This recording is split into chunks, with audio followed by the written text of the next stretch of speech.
ऊष्मा बजट चल रहा था, जिसमें ये कॉन्सेप्ट मैंने आपको कंप्लीट करवा दिए थे कल की क्लास में। और यहाँ से मैंने बताया था कि सूर्य के द्वारा, सूर्य अपनी सौर विकिरण अंतरिक्ष और वायुमंडल के माध्यम से पृथ्वी तक पहुंचता है और ये लघु तरंगीय विकिरण होता है। 1 मिनट के अंदर, मतलब 1 मिनट का मैंने रेशो बताया था, ये लघु तरंगीय विकिरण होता है। 1 मिनट में यदि हम पृथ्वी का कोई टुकड़ा लेते हैं, जैसे हम बात करते हैं कि 1 वर्ग सेंटीमीटर स्क्वायर, 1 वर्ग सेंटीमीटर का एक टुकड़ा है, इस पर सर कितनी ऊर्जा प्राप्त होती है, तो याद रखिएगा 2 ग्राम कैलोरी ऊष्मा प्राप्त होती है इसको। तो इससे मतलब इसका जो मापन किया जाता है तापमान का, टेम्परेचर का, वो कैलोरी के आधार पर किया जाता है। इसे सौर स्थिरांक कहते हैं, सोलर कांस्टेंट के नाम से जाना जाता है, याद रखिएगा। सौर स्थिरांक को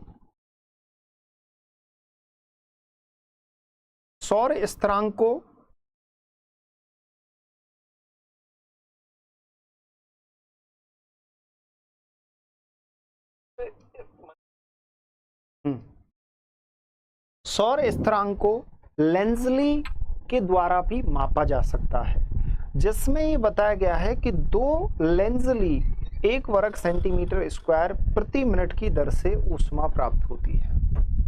तो यहाँ पर आप कैलोरी के माध्यम से भी इसका मेजरमेंट कर सकते हो और लेंजली के माध्यम से भी इसका मेजरमेंट आप कर सकते हो। ये मैंने आपके साथ क्लास में डिस्कस किया था। चलिएगा, अब देखो सौर विकिरण को प्रभावित करने वाले कारक। अब देखिएगा कौन कौन से कारक हैं। तो नंबर 1, सूर्य की किरणों का झुकाव। देखो सूर्य की किरणों का जो झुकाव है उसको हम 2 रूपों में देखते हैं, एक सीधी और एक तिरछी किरणों के रूप में। इसमें जो सीधी किरणें होती हैं वो डायरेक्टली आपके इस पोर्शन पर पड़ती हैं और यहाँ पर मैंने आपको बताया था कि यहाँ पर सौर विकिरण ज़्यादा प्राप्त होता है। और तिरछी जो किरणें होती हैं वो आपके ध्रुवीय क्षेत्रों में और आपके हाई अक्षांशीय क्षेत्रों में पड़ती हैं। तो यहाँ पर तिरछी किरणें सौर विकिरण कम प्राप्त होगा। तो इसीलिए मैंने आपको समझाया था कि ध्रुवों पर सूर्य तप कम प्राप्त होता है और भूमध्य रेखा से 23.5 डिग्री उत्तरी और दक्षिणी अक्षांश के बीच सूर्य तप ज्यादा प्राप्त होता है। ये हमने कॉन्सेप्ट आपके साथ डिस्कस किया था एप्लीकेशन पे। दक्षिणी ध्रुव पर सूर्य तप कम प्राप्त होता है, तो उत्तरी ध्रुव और दक्षिणी ध्रुव पर कम प्राप्त होता है, क्योंकि ये ऐसे भाग है पृथ्वी पर जहां पर सूर्य की तिरछी किरणें पड़ती हैं। अब हमने आगे देखा था कि सर किस तरीके से, तो जैसे हमने एक टुकड़ा लिया था, ये हमने प्रैक्टिकली तौर पर समझा था कि एक टुकड़ा ले लेते हैं, इस टुकड़े पर हमने क्या है सीधी किरणें डाली और तिरछी किरणें डाली। तो हमने ये देखा कि सर तिरछी किरणें जब भी हम किसी भी टुकड़े पर डालते हैं तो वहां पर वो ज्यादा क्षेत्र को कवर करती हैं। अगर तिरछी किरणें मान लो कि आपका 1 वर्ग सेंटीमीटर का एक टुकड़ा है, इस पर हमने तिरछी किरणों को डाला तो ये आपके ज्यादा क्षेत्र पर प्रभाव करती हैं और सौर विकिरण कम प्राप्त होता है। जब भी आप किसी ज्यादा बड़ी चीज पर आप किसी ऊष्मा को मतलब ऊष्मा का संचार करोगे तो उसका प्रभाव कम पड़ेगा, लेकिन यदि किसी छोटे क्षेत्र पर यदि ऊष्मा का संचार करते हो तो उसका प्रभाव क्या होता है, ज्यादा होता है। तो ये सीधी किरणें कम क्षेत्र पर पड़ती हैं तो इसका कम क्षेत्र पर प्रभाव होता है और सौर विकिरण ज्यादा प्राप्त होता है। ये हमने डिस्कस किया था पिछली क्लास में एप्लीकेशन पर। अब देखिएगा, समझिएगा, ये हमारा पूरा कॉन्सेप्ट चल रहा था और यहां तक मैंने आपको समझा दिया था, ये पूरा कॉन्सेप्ट मैंने कंप्लीट करवा दिया था। इससे आगे हम क्लास को बढ़ाते हैं। आप सभी का स्वागत है, जितने भी मेरे यूजीसी नेट दिसंबर 2024 की तैयारी कर रहे हैं और जितने भी मेरे प्रिय विद्यार्थी एप्लीकेशन के फर्स्ट ग्रेड पीजीटी, जिसमें Bihar BPSC PGT, UP PGT, MP PGT, सभी जितने भी विद्यार्थी हैं आप सभी को उस स्तर से कॉन्सेप्ट समझाए जा रहे हैं कि इससे बाहर आपका कोई भी क्वेश्चन न तो आपके नेट एग्जाम में बनेगा और न ही आपके पीजीटी एग्जाम में बनेगा। ज्योग्राफी ऑप्शनल में आप सभी का हार्दिक स्वागत है। चलिएगा, अब समझिएगा, इस कॉन्सेप्ट को हम पूरा करते हैं। क्लास में हमारा डिस्कस चल रहा था तो मैं आपसे कह रहा था कि सूर्य का जो सौर विकिरण है ये सीधा आपके इस क्षेत्र में पड़ता है। तो इसका मतलब ये है कि सर सूर्य आपके मार्च माह से लेकर और जून माह के बीच में जो सीधी किरणें पड़ती हैं वो आपके उत्तरी गोलार्ध के मतलब 0 डिग्री से लेकर 23.5 डिग्री के बीच में पड़ती हैं। उसके बाद क्या होता है कि जून मास से लेकर और सितंबर मास तक वापस इसका भ्रमण होता है, क्योंकि पृथ्वी क्या है, अपने अक्ष पर क्या कर रही है, घूर्णन कर रही है, और अपने मार्ग में क्या कर रही है, परिक्रमण कर रही है। ये कॉन्सेप्ट हमने कल आपके साथ डिस्कस किया था कि अपने मार्ग में क्या कर रही है, परिक्रमण कर रही है। तो यहाँ पर जो परिक्रमा करती है तो 6 मंथ मतलब 6 माह तो सूर्य की सीधी किरणें उत्तरी गोलार्ध में रहती हैं और 6 माह सूर्य की सीधी किरणें दक्षिणी गोलार्ध में रहती हैं। इतना आपको पता होगा और इतना आपने कॉन्सेप्ट समझा होगा माय डियर। अब समझिएगा, और किसी भी कॉन्सेप्ट, अगर कहीं भी आपको कॉन्सेप्ट में प्रॉब्लम आती है तो आप मेरे साथ डिस्कस कर सकते हो लाइव इसमें। अब समझिएगा, ये हमने देख लिया। यहाँ पर ये जो पोर्शन है आपका उच्च अक्षांशीय क्षेत्र है, जिसे हाई लैटिट्यूड एरिया कहते हैं। इस एरिया में क्या है, सूर्य की तिरछी किरणें पड़ती हैं। अब हमने आपको समझाया था कि जब भी तिरछी किरणें किसी भी आप वस्तु पर डालोगे या किसी भी ऑब्जेक्ट को लोगे, तो उस पर यदि तिरछी किरणें आप डाल रहे हो तो वो ज़्यादा क्षेत्र को कवर कर रही हैं, और जब ज़्यादा क्षेत्र को कवर करेंगी तो आपको पता है कि सर उसका प्रभाव कम होगा। तो रीज़न क्या है कि इस क्षेत्र में सूर्य तप की कम प्राप्ति होती है। तो यहाँ पर ये तिरछी किरणें पड़ती हैं, तो 23.5 डिग्री उत्तरी गोलार्ध और 23.5 डिग्री दक्षिणी गोलार्ध के जस्ट इधर का, मतलब 40 डिग्री के बाद का जो क्षेत्र है, इसमें सूर्य तप की कम प्राप्ति होती है, मतलब सोलर रेडिएशन आपके कम प्राप्त होता है। इतना समझे या नहीं समझे, यस या नो, क्लियर? यहां तक हमने आपको समझा दिया। अब हम थोड़ा सा कॉन्सेप्ट को आगे बढ़ाते हैं। ये आपने समझ लिया। तो पहला मैंने रीजन लिखा कि सूर्य की किरणों का झुकाव। तो सूर्य की किरणों के झुकाव के कारण सूर्य तप पर प्रभाव पड़ता है, मतलब ये प्रभावित करती है। दूसरा रीजन बताया गया दिन की लंबाई और धूप की अवधि, कि दिन की लंबाई और धूप की अवधि भी सूर्य तप को प्रभावित करती है। तो प्रभावित करने वाले कारकों में सेकंड आपका कारक कौन सा है, पर नोट करिएगा, सेकंड कारक। इसको आपको एक एक कॉन्सेप्ट को क्लियर करवा दूंगा। हो सकता है लाइफ में आज तक समझ नहीं आया हो, लेकिन आज के बाद कभी नहीं कह सकते। तो दिन की लंबाई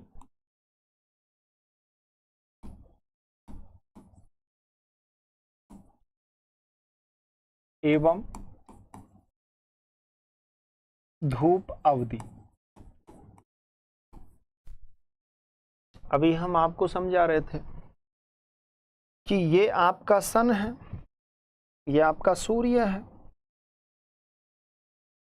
सूर्य का प्रकाश पृथ्वी पर आ रहा है, तो ये आपकी अर्थ है। सूर्य के जस्ट इधर की तरफ ये आपकी अर्थ है। अर्थ का जो ओरिजिनल कलर है वो आपका ग्रीन है, इसे नीला ग्रह कहते हैं। और सन है, सूर्य है, जो सोलर रेडिएशन रिलीज कर रहा है।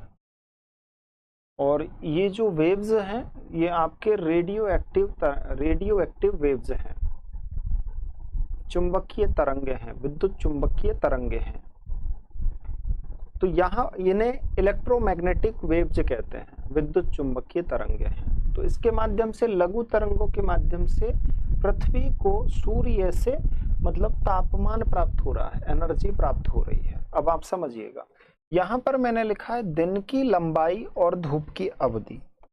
आपके जितने भी कॉन्सेप्ट हैं ये सब कॉन्सेप्ट आपके क्लियर हो जाएंगे। अभी देखिएगा, समझिएगा। आपको पता है कि सर पृथ्वी पर हमने कुछ ऐसी इंपॉर्टेंट जानकारी लेने के लिए हमने पृथ्वी पर काल्पनिक रेखाओं को दर्शाया गया है। तो यहाँ पर काल्पनिक रेखाओं को दर्शाने के माध्यम से इस पूरी पृथ्वी को एक गोला माना और इसको 2 भागों में डिवाइडेड कर दिया। तो 2 भागों में विभक्त किया, तो इसे हम उत्तर वाले भाग को उत्तरी गोलार्ध बोलते हैं और दक्षिण वाले भाग को दक्षिणी गोलार्ध कहते हैं। यहाँ पर ये 0 डिग्री है, तो जस्ट उत्तर में गए तो यहाँ पर हमने 23.5 डिग्री और दक्षिण में 23.5 डिग्री। क्लियर हो गया। फिर हम दोबारा उत्तर में गए तो यहाँ पर 66.5 डिग्री रेखा के द्वारा एक क्षेत्र का विभाजन किया, और फिर दक्षिण में 66.5 डिग्री के द्वारा एक क्षेत्र का हमने विभाजन कर दिया। ठीक है, जैसे ही हम ऊपर चलते हैं तो ये ध्रुवीय क्षेत्र आ जाते हैं। तो यहाँ पर पता लगा सर ये 0 डिग्री है, ये 23.5 डिग्री नॉर्थ है, ये 66.5 डिग्री नॉर्थ है। इधर दक्षिण में जैसे ही साउथ में जाओगे, साउथ हेमिस्फीयर में 23.5 डिग्री दक्षिणी गोलार्ध में, और 66.5 डिग्री आपके दक्षिणी गोलार्ध में। तो यहाँ पर साउथ लिखेंगे। जैसे ही हम ऊपर की तरफ चले तो यहाँ पर आपको पता है कि 90 डिग्री अक्षांश रेखा है, और इधर यहाँ पर भी आपका 90 डिग्री है। ठीक है, इधर वाले भाग को हम कहते हैं दक्षिणी ध्रुव। ये आपका दक्षिणी ध्रुव है, और ऊपर वाला जो भाग है इसे हम कहते हैं उत्तरी ध्रुव।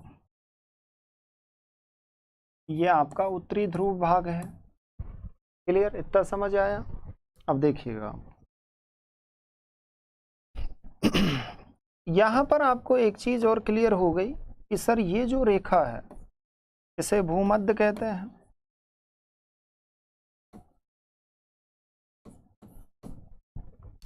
ये जो रेखा है इसे कर्क रेखा कहा जाता है। नीचे वाली जो रेखा है इसे मकर रेखा कहते हैं। आप समझाना चाहेंगे कि किस प्रकार से दिन की जो लंबाई है और धूप की अवधि कहां पर ज्यादा होती है और कहां पर कम होती है। लेकिन पहले बेसिक कॉन्सेप्ट तो समझिएगा भाई। आप नेट एग्जाम में जीआरएफ करना चाहते हो तो कॉन्सेप्ट की समझ तो होनी चाहिए ना। इस बार का कट ऑफ आपने देखा होगा नेट का, ज्योग्राफी का कट ऑफ क्यों कम रहा, उसका मैं आपसे रीजन पूछता हूं, मुझे बताइएगा। कम इसलिए रहा क्योंकि विद्यार्थी कॉन्सेप्ट को समझ के जाता ही नहीं है। क्वेश्चंस बेहतर तरीके से कब अटेम्प्ट करोगे आप, तब आपके कॉन्सेप्ट क्लियर होंगे। तो यहां पर जस्ट ऊपर चलोगे तो ये आपका उत्तरी, इसे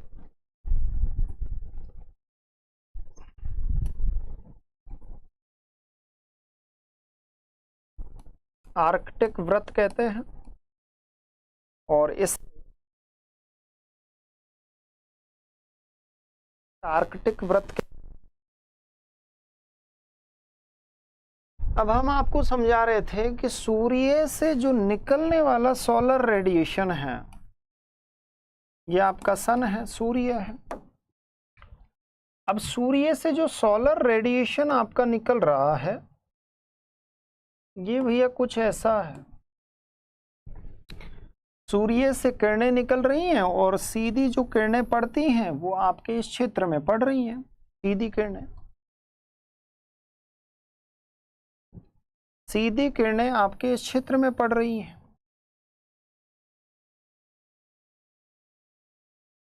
सीधी किरणें आपके इस क्षेत्र में पड़ रही हैं। अब आप पूछोगे सर तिरछी किरणें किधर पड़ती हैं, तो हम आपको ये भी बता देते हैं। चलो क्लियर कर देते हैं कॉन्सेप्ट। तो तिरछी किरणें आपके इस क्षेत्र में पड़ेंगी।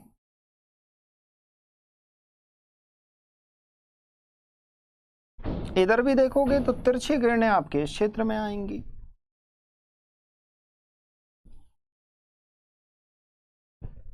तिरछी किरणें आपके इस क्षेत्र में आएंगी।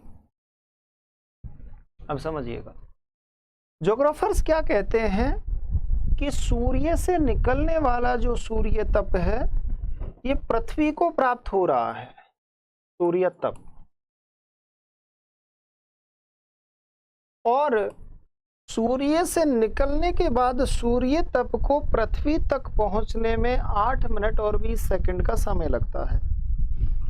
लेकिन सूर्य की जो सीधी किरणें हैं, क्योंकि ये किरणें कैसी हैं आपकी, सीधी किरण है, और ये किरणें कैसी हैं आपकी, तिरछी किरण है। अब यहां पर जो सीधी किरणें रहती हैं वो 0 डिग्री से लेकर 23.5 डिग्री उत्तरी गोलार्ध में और 0 डिग्री से लेकर डिग्री में सूर्य की सीधी किरणें रहती हैं। और ऐसा नहीं है कि केवल 23.5 डिग्री तक रहती हैं। आपके 40 डिग्री तक सूर्य की, जैसे ही 23.5 डिग्री तक तो मतलब सीधी रहती है, लेकिन फिर धीरे धीरे तिरछा होना शुरू हो जाती हैं। लेकिन 40 डिग्री के बाद इनमें तिरछापन ज्यादा आ जाता। समझे कुछ मेरी बात को? जब तिरछापन ज्यादा आ गया तो जहां जिस क्षेत्र में सूर्य की सीधी किरणें पड़ रही हैं उस क्षेत्र में तापमान ज्यादा प्राप्त होगा। यस या नो? यस, कि सर ज्यादा प्राप्त होगा। इसीलिए माय डियर यहां पे समझने वाली बात क्या है, ज्योग्राफर्स बताते हैं कि सूर्य 21 मार्च को सूर्य आपके भूमध्य रेखा पर होता है और पृथ्वी सूर्य के एक मार्ग में चक्कर लगा रही है। पृथ्वी कैसे चक्कर लगाती है? पृथ्वी कुछ इस तरीके के इस माध्यम में चक्कर लगा रही है। ऐसे देखो, ये एक मार्ग है, यहां पर बीचों बीच में ये आपका सन यानी सूर्य है, समझ लीजिए। और पृथ्वी की जो अवस्थिति है वो कुछ इस प्रकार से है, जैसे यहां पर ये आपका सन लगा लो, यहां पर सूर्य है और पृथ्वी, यहां पर भी पृथ्वी है, यहां पर भी पृथ्वी है, क्योंकि मार्ग में चक्कर लगा रही है ना। इधर यहां पर भी पृथ्वी की अवस्थिति होती है और यहां पर भी पृथ्वी की अवस्थिति होती है। ये जो अपना एक चक्कर है पूरा, अपना एक चक्कर पूरा पृथ्वी सूर्य के परिक्रमा करती है और अपना एक चक्कर पूरा 365 दिन, सुनिएगा, अपना एक चक्कर पूरा 365 डेज और 6 घंटे में पूरा करती है। पृथ्वी सूर्य के परिक्रमा कर रही है। अब यहां पर जो सूर्य के परिक्रमा कर रही है ये अर्थ, तो अर्थ की अवस्थिति इस प्रकार से भी होती है और अर्थ की अवस्थिति सूर्य के सामने भी होती है, फिर इस प्रकार से होती है, फिर सूर्य के सामने होती है। तो यहां मैं आपको जो चीज समझाना चाह रहा हूं उस चीज को समझिएगा कि सूर्य की सीधी किरणें हैं वो 21 मार्च को आपके 0 डिग्री से लेकर 23.5 डिग्री उत्तरी गोलार्ध में और 0 डिग्री से 23.5 डिग्री दक्षिणी गोलार्ध में होता है। मतलब यहां पर ये सीधी किरणें पड़ती हैं, लेकिन जो सीधी किरणों का जो झुकाव होता है वो 21 मार्च को आपके भूमध्य रेखा पर होता है। अब 21 मार्च को भूमध्य रेखा पर है तो यहां पर ये जो जैसे ही पृथ्वी सूर्य के परिक्रमा कर रही है तो 21 जून को ये सीधी किरणों का जो प्रभाव है वो आपके कर्क रेखा पर हो जाता है। और इसीलिए याद रखना कि कर्क रेखा पर तापमान बहुत ज्यादा हो जाता है। तो कर्क रेखा पर स्थित जितने भी आपके देश हैं उनका टेम्परेचर बढ़ जाता है और इनमें से भारत का भी प्रमुख नाम आता है। तो भारत का भी तापमान बहुत ज़्यादा हो जाता है और ये आप देखते ही हो, अब जून मास चल रहा है तो टेम्परेचर का क्या हाल है तापमान का। अब समझिए 21 जून से फिर वापस टेम्परेचर कम होना प्रारंभ कर देता है, क्योंकि यहाँ पर किरणों का जो सीधी किरणों का प्रभाव है अब ये वापस भूमध्य रेखा की ओर चला जाता है। यहाँ पर ये आपके 23 सितंबर को वापस सूर्य की सीधी किरणों का प्रभाव भूमध्य रेखा पर हो जाता है। तो मतलब ये है कि 3 मंथ सूर्य की सीधी किरणों का प्रभाव आपके 0 डिग्री से लेकर 23.5 डिग्री के बीच में रहता है उत्तरी गोलार्ध में। तो इसीलिए इस क्षेत्र का तापमान बहुत उच्च रहता है। जलवायु विज्ञान पढ़ रहे हो ना, और आपको नेट जैसी एग्जाम क्रैक करनी है, आपको फर्स्ट ग्रेड लेक्चरर बनना है, आपको बीपीएससी एग्जाम क्लियर करनी है, आपको यूपी पीजीटी एग्जाम क्लियर करनी है, आपको एमपी पीजीटी एग्जाम क्लियर करनी है, तो कॉन्सेप्ट समझने पड़ेंगे। अब समझिएगा यहां पर कि जैसे ही सीधी किरणों का प्रभाव 3 मंथ यहां पर रहता है तो यहां पर उच्च तापमान रहता है। बताइएगा कि इस क्षेत्र में 21 मार्च से लेकर 21 जून के बीच में हाई टेम्परेचर रहता है। 21 जून को वापस इस किरणों का प्रभाव धीरे धीरे धीरे धीरे आपके भूमध्य रेखा पर आने लग जाता है। तो आप देखोगे कि कर्क रेखा के आसपास का जो क्षेत्र होता है उसमें तापमान का प्रभाव धीरे धीरे समाप्त होने लग जाता है, क्योंकि जून मास में आपके मानसून आ जाते हैं। अब 23 सितंबर को सूर्य की सीधी किरणें किस पर पड़ती हैं? भूमध्य रेखा पर। अब इस क्षेत्र में उत्तरी गोलार्ध में तो आपके गर्मी है, उत्तरी गोलार्ध में तो ज्यादा आपको तापमान प्राप्त हो रहा है, लेकिन दक्षिणी गोलार्ध में इतना तापमान प्राप्त नहीं। इसीलिए याद रखना कि इस समय उत्तरी गोलार्ध में रहता है, इस समय उत्तरी गोलार्ध में मानसून ऋतु रहता है। जब आपके मतलब तापमान का पीक होता है तो किसी क्षेत्र में लो टेम्परेचर क्रिएट होगा, तो हाई टेम्परेचर की जो पवनें हैं उनको अपनी ओर आकर्षित करेगा। जब आप मैप में देखोगे ना, अभी मैं आपको मैप में बताता हूं। मैप में रीजन क्या है कि विद्यार्थी समझता ही नहीं है कॉन्सेप्टों को। जैसे मैं आपको वर्ड मैप बताता हूं, अभी मैं एक इंटरव्यू देख रहा था, उसमें एक असिस्टेंट प्रोफेसर का इंटरव्यू था। तो उसमें एक विद्यार्थी से पैनल ने पूछा वर्ड मैप कि भूमध्य सागर का नाम भूमध्य सागर क्यों रखा गया?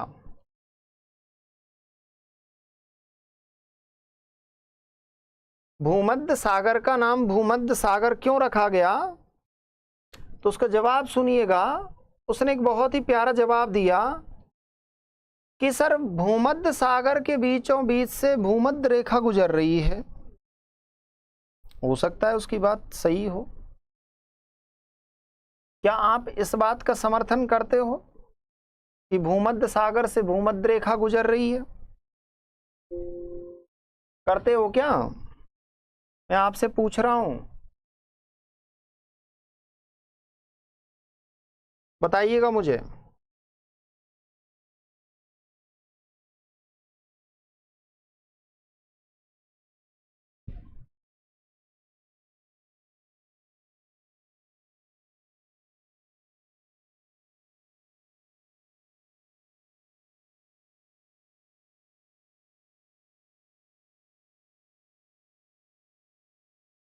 क्या हो रहा है इसमें?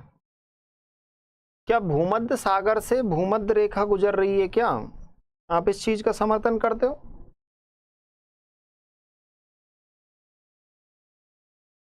देखो, मेरा मकसद है कि आपके ज्योग्राफी के जितने भी कंफ्यूज हैं इनको क्लियर कर लीजिए, क्योंकि एग्जाम दोबारा मौका नहीं देती। लेक्चर बनना है, एग्जाम दोबारा मौका आपको नहीं देगी। ध्यान रखना मेरी बात को, कभी नहीं देती जीवन में, एक बार मौका मिलता है। जैसे राहुल गांधी को मौका मिला था कि प्रधानमंत्री बन जाइए, नहीं बने।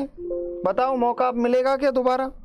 और आज नीतीश बाबू ने बड़ी बात बोल दी यार, बड़ी खतरनाक बात बोल दी कि हम तो मोदी जी से कह रहे थे, हम तो मोदी जी से कह रहे थे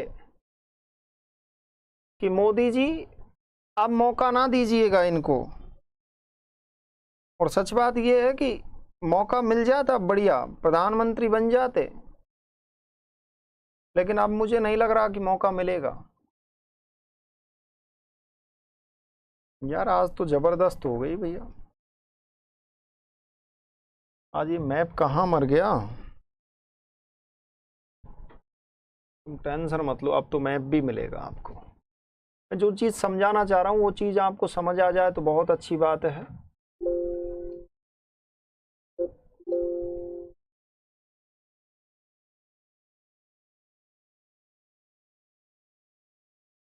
कल से हम आपको मैप भी साथ में ही लाएंगे, टेंशन मत लो।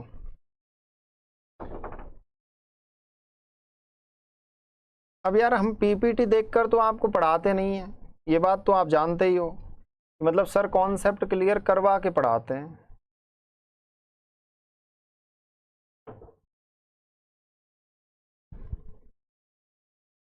क्या हो रहा है, चलो इसमें ही देख लो, अब नहीं मिल रही तो क्या करें। देखिएगा, अब मुझे बताइएगा कि इक्वेटर कहां से गुजर रहा है। उससे पूछा गया था कि इक्वेटर, ओरिजिनल में इक्वेटर कहां से गुजर रहा है, आपके अफ्रीका और आपके दक्षिणी अमेरिका से, भूमध्य रेखा। और जस्ट इसके ऊपर देखोगे तो ये कर्क रेखा है, तो कर्क रेखा यहां से गुजर रही है, तो मतलब अफ्रीका, ये मैक्सिको, इधर ये अफ्रीका और इधर ये इंडिया से होती हुई गुजर रही है। और यहां पर देखोगे ये मकर रेखा है, तो दक्षिणी अफ्रीका और इधर ये आपके दक्षिणी अमेरिका से गुजर रही है। अब जो हम आपको समझा रहे थे वो बात समझिएगा। हम आपसे अभी क्या बोल रहे थे कि यहां पर जो आपका उत्तरी गोलार्ध है, इस उत्तरी गोलार्ध में कहानी क्या है कि इस समय जो 6 मंथ होता है, इसमें क्या है कि जो आपकी ये भूमध्य रेखा है ये पूरी आपके सागरीय भाग से होकर गुजर रही है। तो यहां पर आपके हाई क्या बन जाएगा, प्रेशर बन जाएगा। और इधर भारत जैसी कंट्री में लो प्रेशर क्रिएट होता है, क्योंकि हाई टेम्परेचर का पीक होता है, इसीलिए वर्षा की पवनों को आकर्षित करता है। तो आप देखोगे तो जून और अगस्त, जून के बाद आपकी जुलाई और अगस्त, इसमें आपके मानसूनी वर्षा होती है। क्या होती है, मानसूनी वर्षा होती है। अब समझिएगा, 23 सितंबर को ये चलना प्रारंभ करती हैं सीधी किरणें, और ये आपके 22 दिसंबर को दक्षिणी गोलार्ध में मकर रेखा पर पहुंच जाती है। इसीलिए उत्तरी गोलार्ध में इस समय शरद काल होता है, क्योंकि सूर्य की सीधी किरणें कहां पहुंच गई, दक्षिणी गोलार्ध में। तो मतलब उत्तरी गोलार्ध में सीधी किरणें नहीं है, तो दक्षिणी गोलार्ध में होने के कारण यहां पर आपका दक्षिणी गोलार्ध में हाई टेम्परेचर होता है। अब समझिएगा, 23 दिसंबर को ये चलना वापस प्रारंभ करती हैं और 22 मार्च को वापस पहुंच जाती है भूमध्य रेखा पर। अब भूमध्य रेखा की स्थिति ऐसी है कि भूमध्य रेखा पे रात और दिन की जो अवधि होती है वो समान होती है।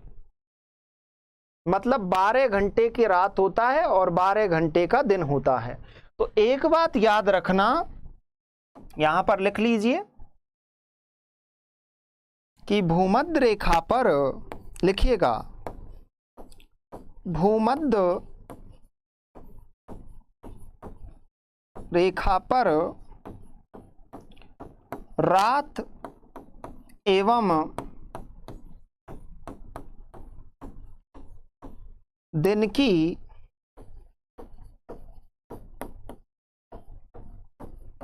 अवधि समान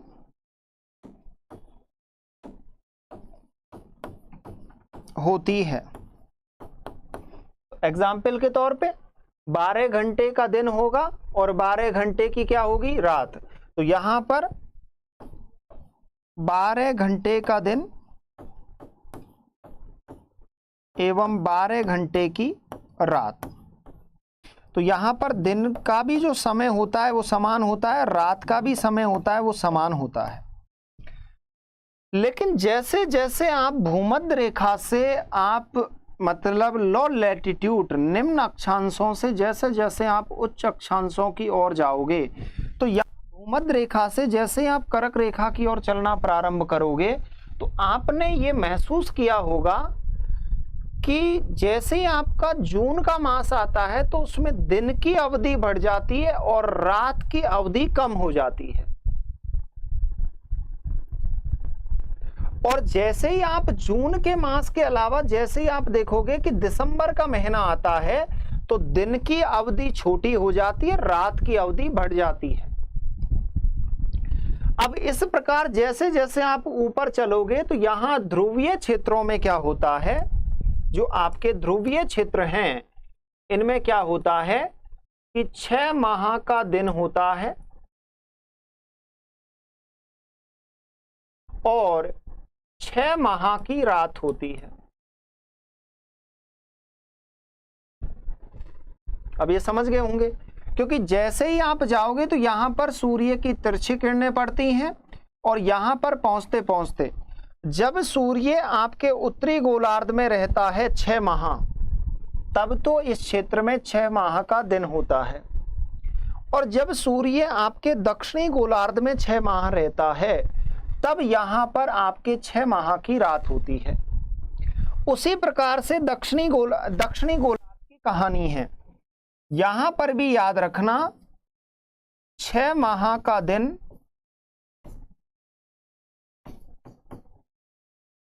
और 6 माह की रात होती है। रीजन मैंने आपको बता दिया, क्योंकि सूर्य की सीधी किरणों का प्रभाव लगभग इस क्षेत्र पर रहता है, तो इसीलिए भूमध्य रेखा के आसपास के क्षेत्र में कोई दिन की अवधि न तो कम होती है और न ही ज्यादा होती है। अब यहां पर ज्योग्राफर सवेंद्र सिंह क्या लिखते हैं? सवेंद्र सिंह ये बताते हैं अपनी बुक में, और मैंने ये देखा है कि इंडिया के जितने भी टीचर हैं, जिन्होंने अगर सवेंद्र सिंह को नहीं पढ़ा तो फिर कुछ नहीं पढ़ा। सवेंद्र सिंह ये कहते हैं कि जब दिन की अवधि लंबी होगी, समझिएगा, जब दिन की अवधि लंबी होगी तो वहां पर सूर्य तप की प्राप्ति ज्यादा होगी। क्या ये बात राइट है क्या? सवेंद्र सिंह कहते हैं कि जब दिन की अवधि लंबी होगी तो वहां पर सूर्य तप की प्राप्ति ज्यादा होगी। तो इसका मतलब यह है कि सवेंद्र सिंह के अनुसार सूर्य तप की सबसे ज्यादा जो प्राप्ति है तापमान की, वो भूमध्य रेखा पर होनी चाहिए, और ये सच में होती भी है। लेकिन फिर सर तापमान सबसे ज्यादा भूमध्य रेखा पर क्यों नहीं माना जाता? क्योंकि जैसे जैसे आप दिन की अवधि की देखोगे तो यहां पर दिन की अवधि में अंतर आ जाता है, और यहां पर चलते जाओगे तो ध्रुवीय क्षेत्रों में 6 माह का दिन होता है और 6 माह की रात होती है, तो यहां पर तो तापमान एकदम कम हो जाएगा। इधर दक्षिणी गोलार्ध की भी कहानी यही है, लेकिन ऐसा नहीं होता। तो फिर सर ऐसा क्यों नहीं होता, इसका रीजन क्या है? तो इसका रीजन ये है माय डियर कि भूमध्य रेखा जिस स्थिति में है, उस स्थिति में सागरीय भाग की अधिकता है स्थलीय भाग की तुलना में, और सागरीय भाग की अधिकता है तो जैसे ही तापमान बढ़ता है तो वायु हल्की होकर ऊपर उठती है। अब जैसे ही वायु हल्की होकर ऊपर उठेगी और वहां पर यदि जलीय क्षेत्र है तो वायु अपने साथ, जैसे ही वायु गर्म होगी और जैसे ही जल के संपर्क में आएगी, तो जब गर्म वायु का प्रभाव जल पर पड़ेगा तो जल वाष्प में परिवर्तित होकर ऊपर उठ जाएगा। क्या ये बात राइट है क्या? यस। तो जल वाष्प बन जाता है, इसीलिए यहां पर भूमध्य रेखा के आसपास के क्षेत्रों में संघनन की क्रिया अधिक होती है, और संघनन की क्रिया का प्रभाव ये होता है कि यहां पर पूरा जो आपका वायुमंडल है ऊपर का, इस वायुमंडल में बादलों का निर्माण होता है, और बादल सूर्य तप के लिए अपारगम्य है, पारगम्य नहीं है। तो मतलब यहां पर मौसम साफ नहीं रहता, यहां पर वर्षा होती है, इसलिए यहां पर सूर्य तप की प्राप्ति तो ज्यादा होती है, लेकिन सूर्य तप ज्यादा नहीं होता। तो फिर दूसरा क्वेश्चन आपके दिमाग में ये उठेगा कि सर ऐसा कौन सा क्षेत्र है जहां पर सूर्य तप ज्यादा होता है? तो सूर्य तप जो ज्यादा होता है वो आपके 20 डिग्री अक्षांश से लेकर 35 डिग्री अक्षांश के बीच में होता है। इसका आप रीजन पूछोगे। इस क्षेत्र में सूर्य की सीधी किरणें पड़ रही हैं, क्योंकि भूमध्य रेखा से कर्क रेखा और मकर रेखा के बीच में सूर्य की सीधी किरणों की प्राप्ति होती है। अब वो 6-6 माह के लिए डिवाइडेशन है, वो चीज आप समझ ही गए। अब यहां पे समझने वाली बात यह है कि यदि सीधी किरणों की हो रही है यहां पर, तो यहां भी तो हो रही है, यहां पर कम है, लेकिन यहां पर ज्यादा क्यों हो रहा है सूर्य तप प्राप्त? इसलिए हो रहा है क्योंकि इस क्षेत्र में आपके मरुस्थलीय क्षेत्र हैं, चाहे आप सहारा का मरुस्थल ले लो या आप गोबी का मरुस्थल ले लो या कालाहारी मरुस्थल ले लो, जितने भी आपके मरुस्थल हैं, अरेबियन मरुस्थल है, जितने भी आपके मरुस्थल हैं वो सभी मरुस्थल आपके 0 डिग्री से लेकर 23.5 डिग्री उत्तरी गोलार्ध में और 0 डिग्री से लेकर 23.5 डिग्री दक्षिणी गोलार्ध में है। मरुस्थलीय क्षेत्र में आसमान साफ रहता है।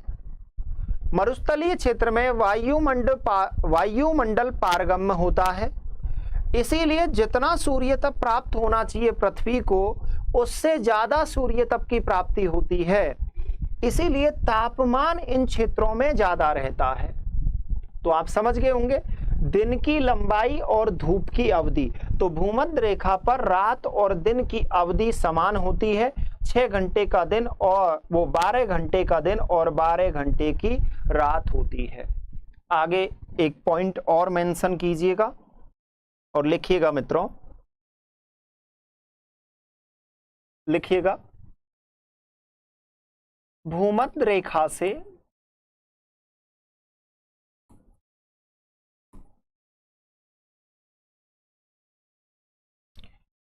कर्क रेखा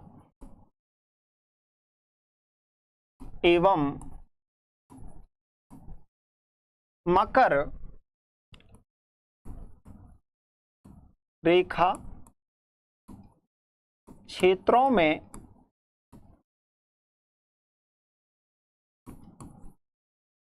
दिन की अवधि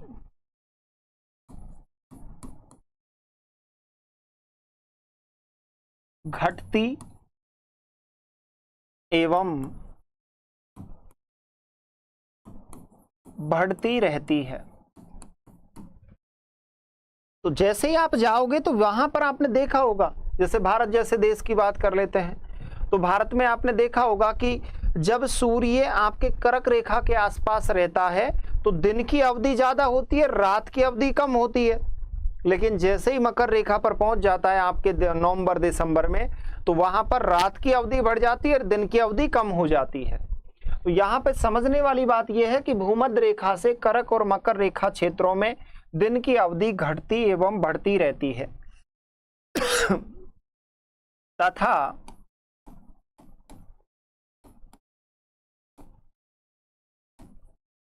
ध्रुवीय क्षेत्रों में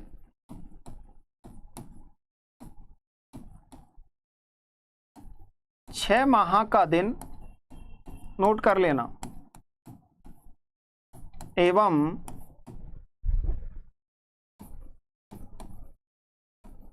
6 माह की रात होती है।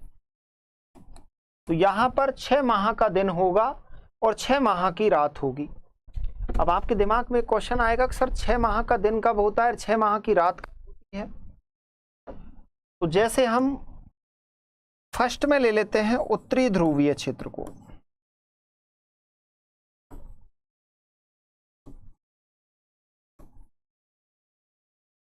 उत्तरी ध्रुवीय क्षेत्र में याद रखना कि आपके मार्च से लेकर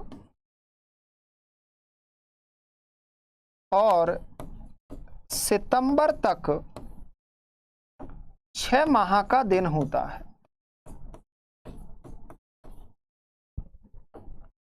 और सितंबर से मार्च तक 6 माह की रात होती है। क्लियर हो गया होगा? उसी प्रकार हम दूसरा पॉइंट लेते हैं, दक्षिणी ध्रुव। यहां पर याद रखना कि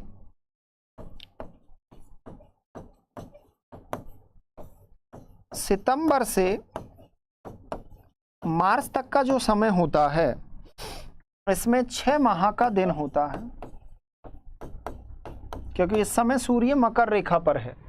सीधी किरणों का प्रभाव किस पर पड़ रहा है? मकर रेखा पर पड़ रहा है। तथा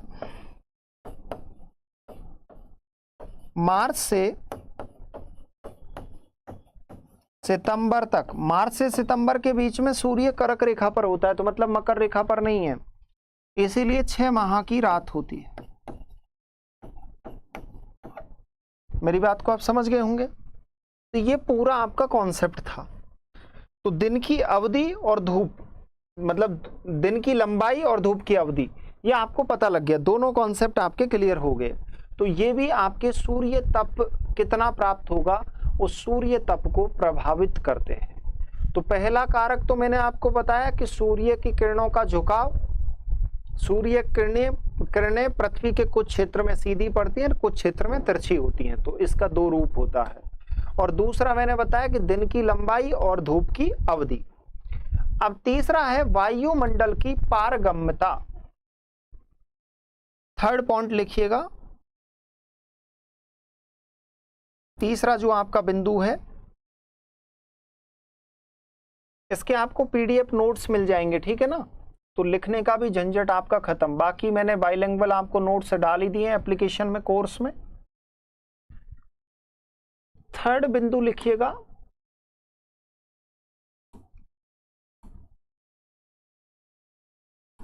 वायुमंडल की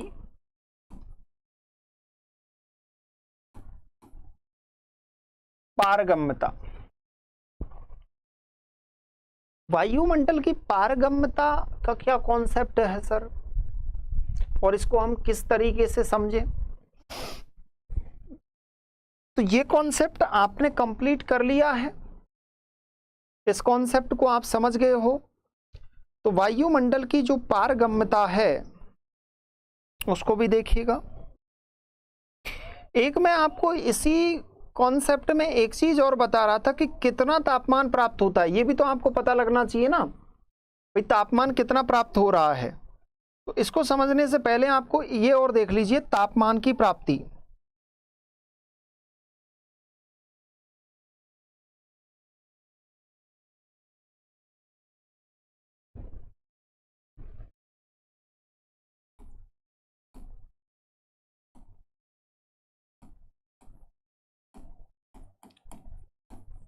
अब इसके लिए एक सारणी बनवाता हूं आपको। जैसे आपको पता लग गया कि सर इस क्षेत्र में इतना तापमान प्राप्त होगा, इस क्षेत्र में इतना होगा, उसी आधार पे आप समझ लीजिए इस पूरे कॉन्सेप्ट को कि कितना तापमान क्या प्राप्त हो रहा है किस क्षेत्र में।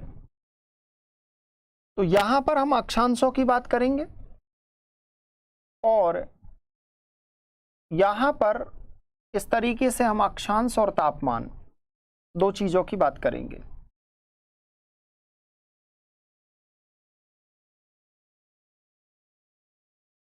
यहां पर आपके अक्षांश आ जाएंगे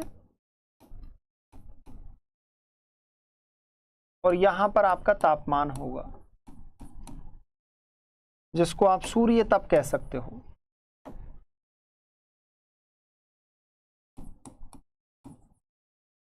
अब समझिएगा भाई, सूर्य की सीधी किरणों का प्रभाव कहां पर पड़ रहा है, 0 डिग्री अक्षांश पर।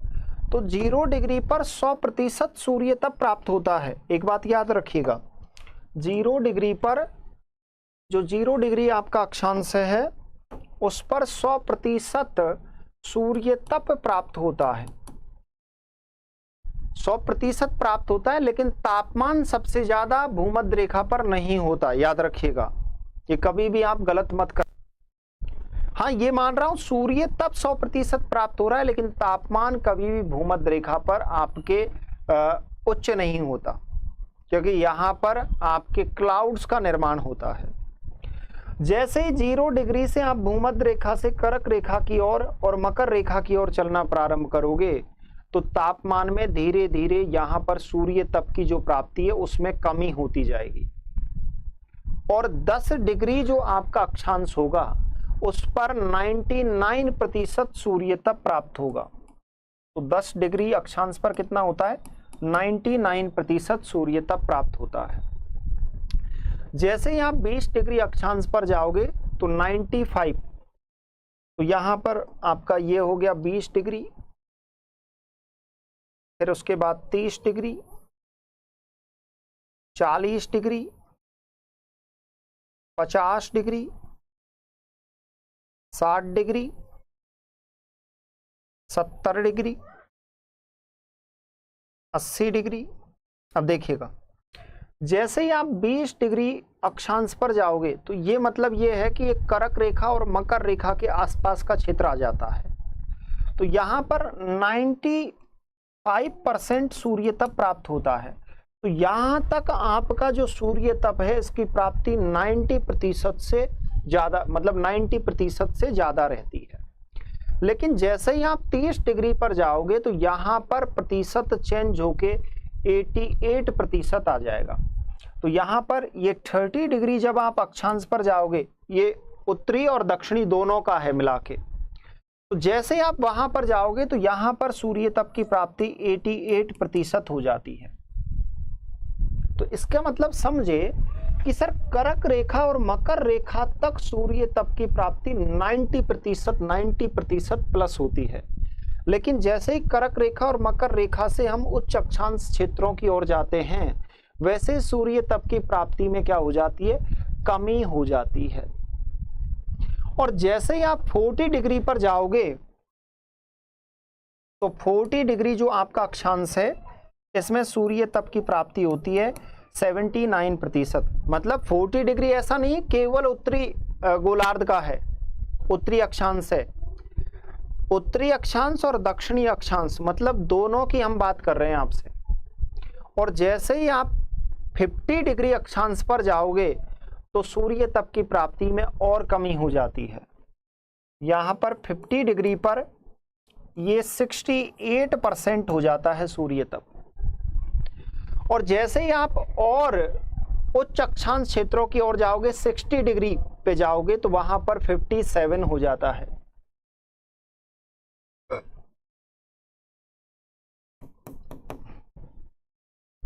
और जैसे ही आप, अब ये जो 60 डिग्री है तो इसके बाद आपको पता है कि सर यहाँ व्रत ये क्षेत्र आ जाएगा। जैसे उत्तरी गोलार्ध में आपका आर्कटिक व्रत है और दक्षिणी गोलार्ध में आपका अंटार्कटिक व्रत है। तो उसी प्रकार से तो यहाँ पर 70 डिग्री अक्षांश पर जब आप जाओगे पृथ्वी के उत्तरी और दक्षिणी अक्षांशों में, तो वहां पर सूर्य तप 47% हो जाता है। मतलब 50% से के आसपास आधा ही सूर्य तप प्राप्त होता है, क्योंकि तिरछी किरणें पड़ती हैं तो आधा ही प्राप्त होगा। और जैसे ही आप 80 डिग्री पर जाओगे तो 80 डिग्री पर यह सूर्य तप 43% हो जाता है। और 90 डिग्री पर यह क्वेश्चन आ चुका है, 42% सूर्य तप प्राप्त होता है। तो सबसे कम जो सूर्य तप प्राप्त होता है, सबसे कम वो कहां पर होता है, आपके 90 डिग्री पर 42%। ये क्वेश्चन एग्जाम में आ चुका है। सबसे ज्यादा कहां प्राप्त होगा,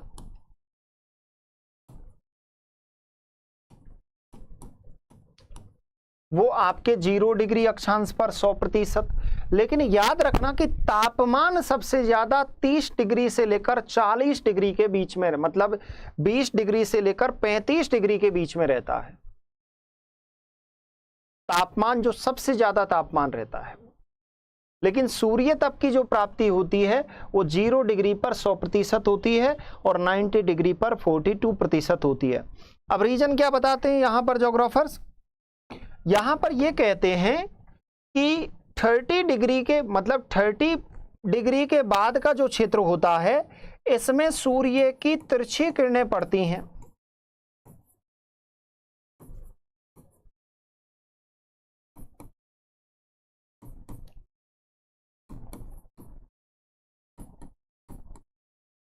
तो सूर्य की तिरछी किरणों का प्रभाव होता है इस क्षेत्र में।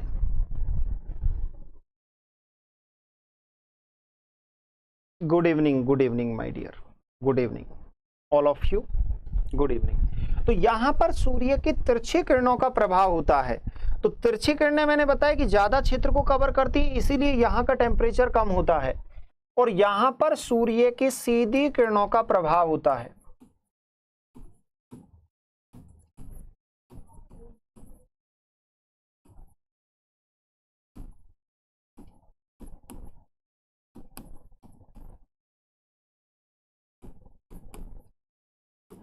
अब सीधी किरणें किरणों का प्रभाव रहेगा तो सीधी किरणें ज्यादा क्षेत्र को कवर करेंगी।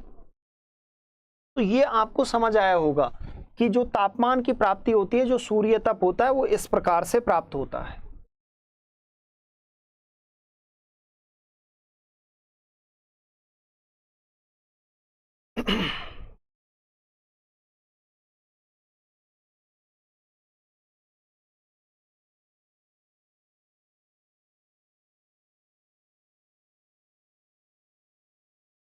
अब देखिएगा, यहां तक आपको समझ आ गया होगा। अब वायुमंडल की पारगम्यता की बात कर लेते हैं। पारगम्यता भी सूर्य तप को प्रभावित करती है। ये अपने दिमाग के कॉन्सेप्ट क्लियर कर लेना।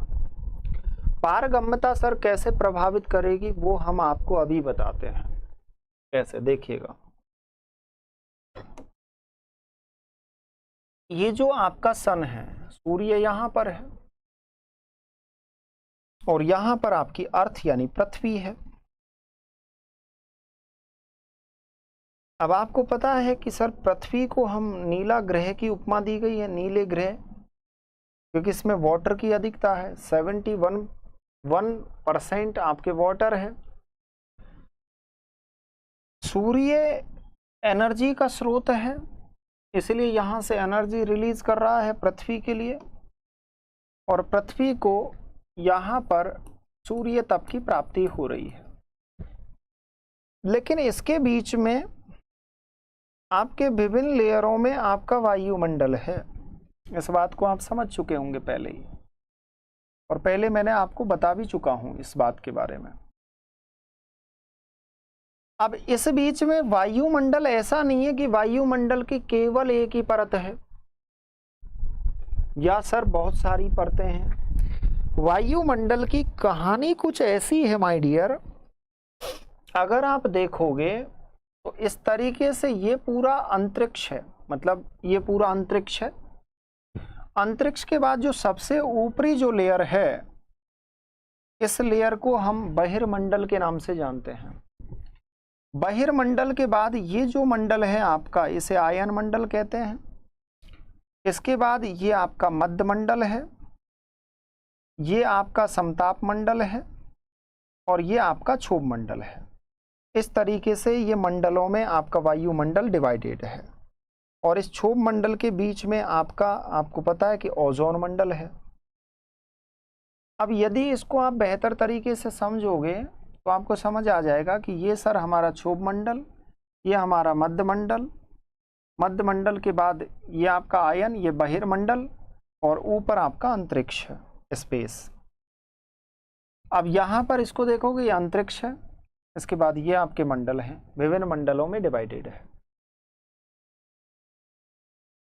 अब मुझे आप एक बात बताइएगा कि अगर मान लो मैं सपोज करूं कि मैं यहां पर आपको बता रहा हूं कि ये आपका स्पेस है, अंतरिक्ष है, ये आपका बहिर्मंडल है, ये आपका आयन मंडल है, यहां पर ये आपका मध्य मंडल है, ये समताप है, और ये क्षोभ है। तो सूर्य से निकलने वाली जो लघु तरंगे जो विकिरण है, रेडिएशन, शॉर्ट वेव रेडिएशन, इसे पूरा ही समझा देता हूं। ये जो रेडिएशन सूर्य से निकल रहा है, सूर्य तप के रूप में, सोलर इंसुलेशन के रूप में अंतरिक्ष से गुजरता है, तो कुछ पार्टिकल्स अंतरिक्ष से भी यहां पर इन किरणों का परावर्तन भी होता है, और इन किरणों का प्रकीर्णन भी होता है। ये आप सभी जानते होंगे, परावर्तन होता है, प्रकीर्णन होता है, अवशोषण होता है। तो ये सभी क्रियाएं काम करती हैं। तो अंतरिक्ष, बहिर्मंडल, आयन मंडल, मध्य मंडल, समताप मंडल और क्षोभ मंडल, यहां तक सूर्य का जो सूर्य तप है ये आ रहा है। क्षोभ मंडल में बादलों का निर्माण होता है। तो आपने देखा होगा कि सर जब बादलों का निर्माण होता है तो सूर्य की किरणें बादलों के आवरण में छिप जाती हैं। तो इसका मतलब यह है कि आकाश एकदम क्लीन रहेगा तो सूर्य तप की प्राप्ति ज्यादा होगी, और अगर आपका वायुमंडल साफ नहीं रहता है तो सूर्य तप की प्राप्ति क्या होगी, कम होगी। तो यहां से ये बात समझ आई कि सूर्य तप की प्राप्ति जो ज्यादा होती है वो कब होती है। तो ये अभी आपको हमने समझाया कि वायुमंडल की पारगम्यता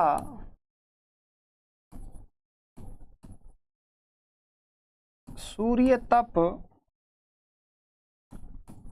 को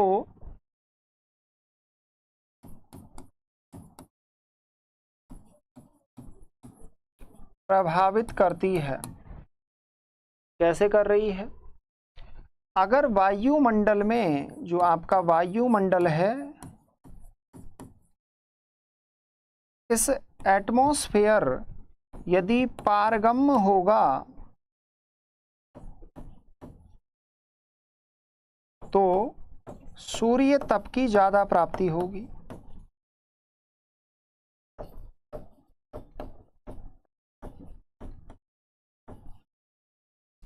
लेकिन दूसरी स्थिति में अगर आपका वायुमंडल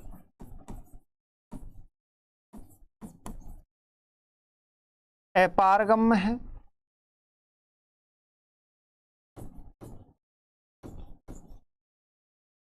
तो यहां पर सूर्य तप की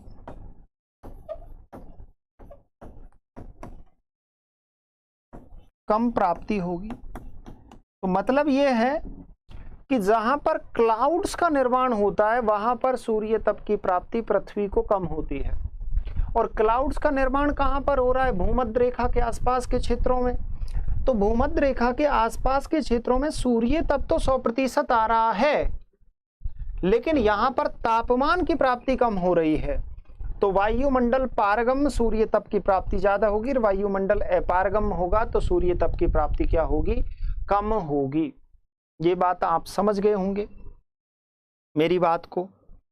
अब समझिएगा, एक और कॉन्सेप्ट है कि पृथ्वी से सूर्य की दूरी, पृथ्वी से सूर्य की दूरी भी आपके सूर्य तप को प्रभावित करती है। और वो कैसे करती है वो आपको हम बताते हैं, देखिएगा।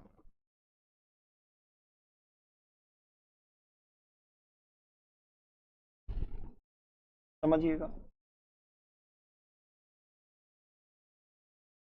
नंबर 4 पॉइंट लिखिएगा।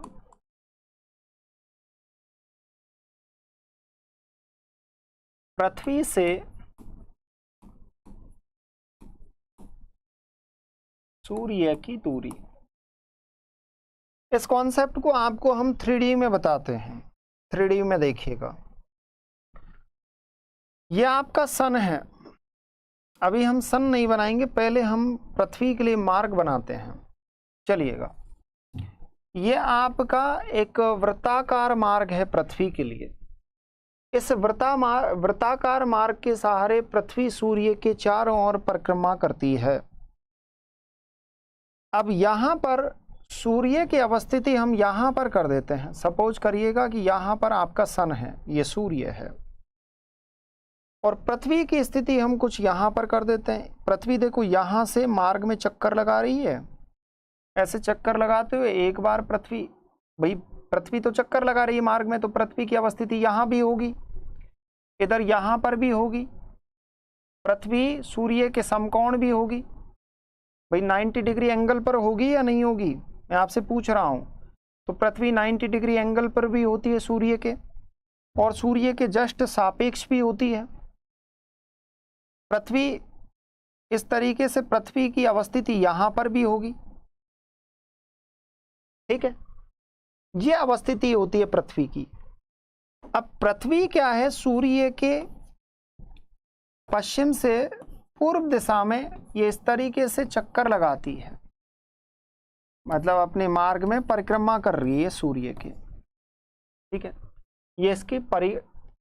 ये इसका मार्ग है, इसमें ये परिक्रमा कर रही है। यहां पर अवस्थिति क्या है, यहां पर ये आपका सन है सूर्य, और यहां देखोगे तो ये आपका नीला ग्रह है पृथ्वी, तो ये अर्थ है। यहां पर ये अर्थ है, यहां पर ये अर्थ है, और यहां पर ये अर्थ है। अब याद रखना कि इस स्थिति में जब अर्थ होती है तो ये सूर्य के सापेक्ष नहीं है, ये सूर्य के 90 डिग्री एंगल पर है। तो यहां पर ये समकोण दिशा बोलेंगे इसे, तो ये स्थिति समकोण होती है।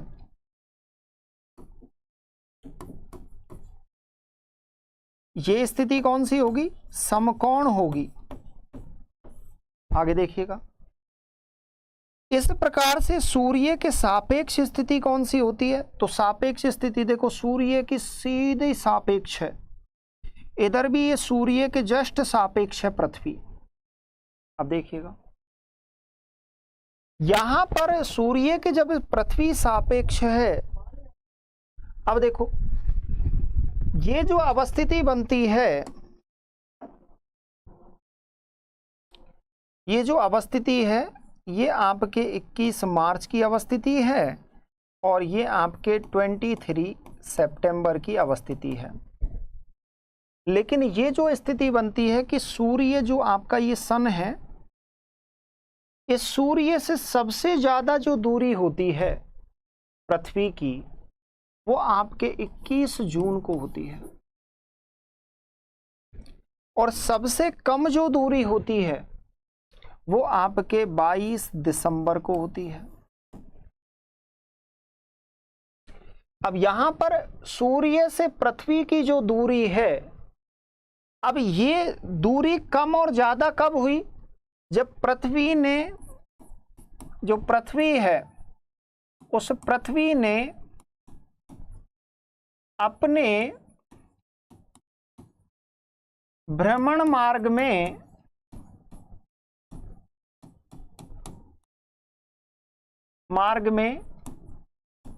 सूर्य के परिक्रमा की।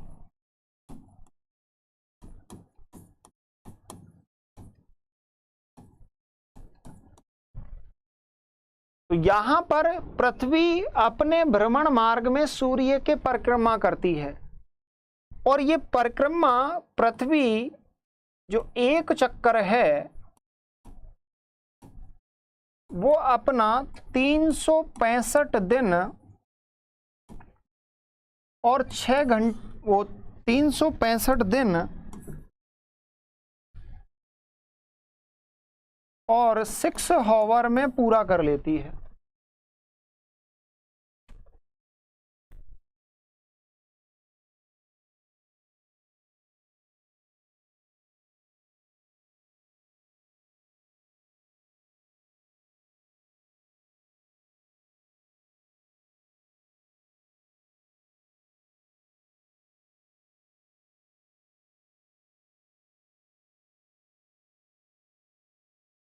अब समझिएगा, तो यहां पर पृथ्वी अपने भ्रमण मार्ग में सूर्य के परिक्रमा की, और एक अपना चक्कर 365 दिन और 6 घंटे में इसने पूरा किया। तो यहां 21 जून को सबसे ज्यादा दूरी होती है सूर्य से।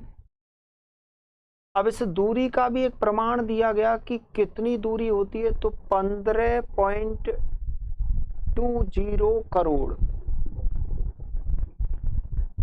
मतलब आपके 15.20 करोड़। और सबसे कम जो दूरी होती है वो कितनी बताई गई, 14.7 करोड़, 14.70 करोड़। तो यहां पर आपको पता लगा कि सर सबसे ज्यादा जो दूरी है, सबसे ज्यादा दूरी सूर्य से पृथ्वी की सबसे ज्यादा दूरी 21 जून को होती है, और 21 जून को कितनी होती है दूरी, तो इसका भी हमने प्रमाण दिया आपको 15.20 करोड़। और सबसे कम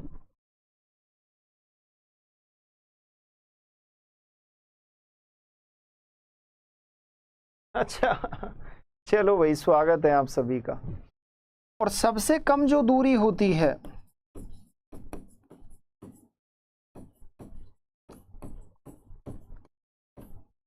सबसे कम दूरी 22 दिसंबर को होती है और दूरी बताई गई है 14.70 करोड़। इस स्थिति को क्या कहा जाता है?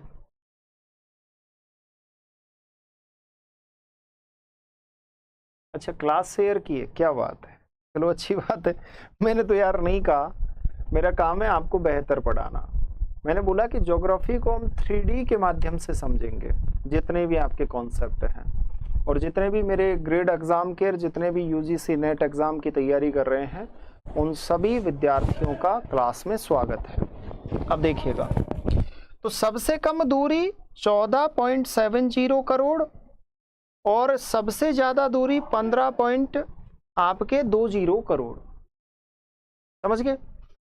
अब यहां पर आप देखोगे कि सबसे कम जो दूरी है, इस स्थिति को हम उपसौर कहते हैं।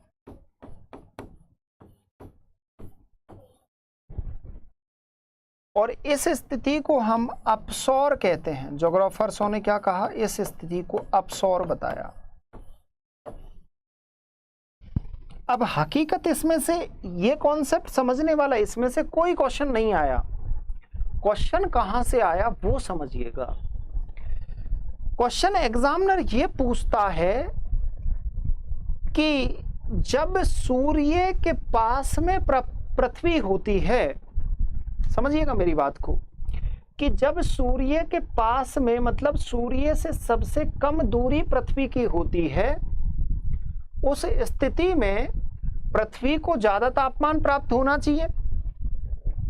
क्या ये बात सही है क्या? लेकिन ऐसा भूमध्य रेखा से कर्क रेखा के बीच में नहीं होता। क्या ये बात सही है क्या? ऐसा होता है। और क्यों होता है मैं आपको बता रहा हूं। इस 22 दिसंबर की स्थिति, सूर्य की सीधी किरणों की स्थिति आपके मकर रेखा पर होती है। और ये जो मकर रेखा पर स्थिति है, ये बताती है कि सूर्य से जितना सूर्य तप प्राप्त होना चाहिए, उसका 7% अधिक सूर्य तप पृथ्वी को प्राप्त होता है। कितना बताया? 7% अधिक सूर्य तप पृथ्वी को प्राप्त होता है। आपने कहा सच में सर? यस। अब 7% अधिक होता है, तो याद रखना कि मकर रेखा के आसपास का जो क्षेत्र होगा, उसमें तो इसका प्रभाव सीधा झलकता है, लेकिन कर्क रेखा के आसपास का जो क्षेत्र होता है, उसमें उस समय शरद काल होता है, तो इसलिए आपको महसूस नहीं होता। और इसीलिए याद रखना कि उत्तरी गोलार्ध में जितनी ठंड होनी चाहिए उतनी ठंड नहीं होती, क्योंकि यहां पर 7% अधिक सूर्य तप प्राप्त हो रहा है। और इस स्थिति में उत्तरी गोलार्ध में जितनी ठंड होनी चाहिए उतनी ठंड नहीं होती, और दक्षिणी गोलार्ध में जितनी गर्मी होनी चाहिए थी उससे ज्यादा गर्मी होती है। मेरी बात को आप समझे? अब दूसरी स्थिति में समझो। इधर जब हम आए तो सूर्य से पृथ्वी की दूरी सबसे ज्यादा होती है, और ज्योग्राफर्सों ने बताया कि यहां पर अगर इसका आप मापन करोगे तो 15 करोड़ और 20 लाख किलोमीटर दूरी होती है।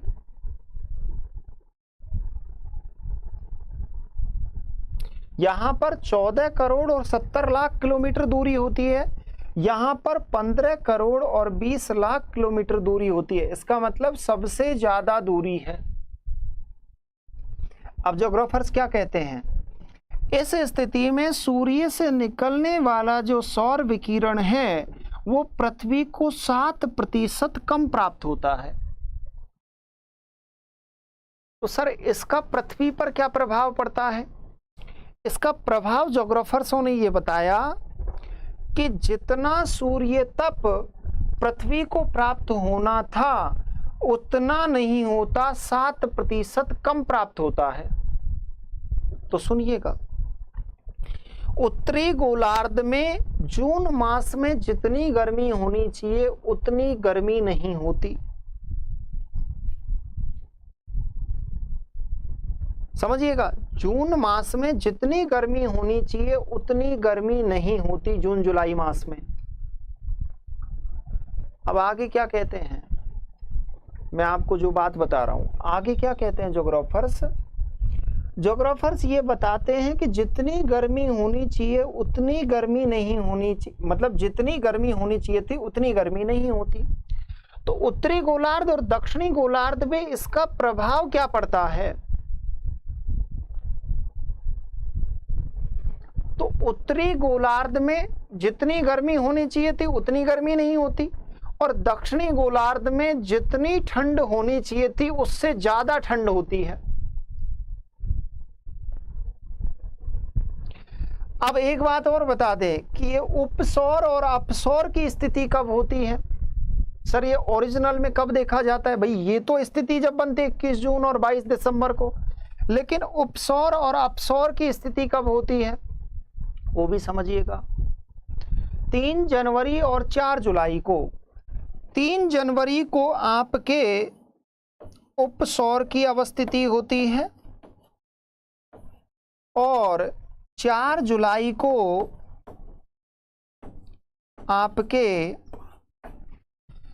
अपसौर की स्थिति होती है। मतलब जो पृथ्वी सबसे, जो सूर्य से सबसे ज्यादा दूर जो होती है वो 4 जुलाई को होती है, और उसे हम क्या कहते हैं? अपसौर कहते हैं। और सबसे कम जो दूर होती है वो आपके 3 जनवरी को होती है।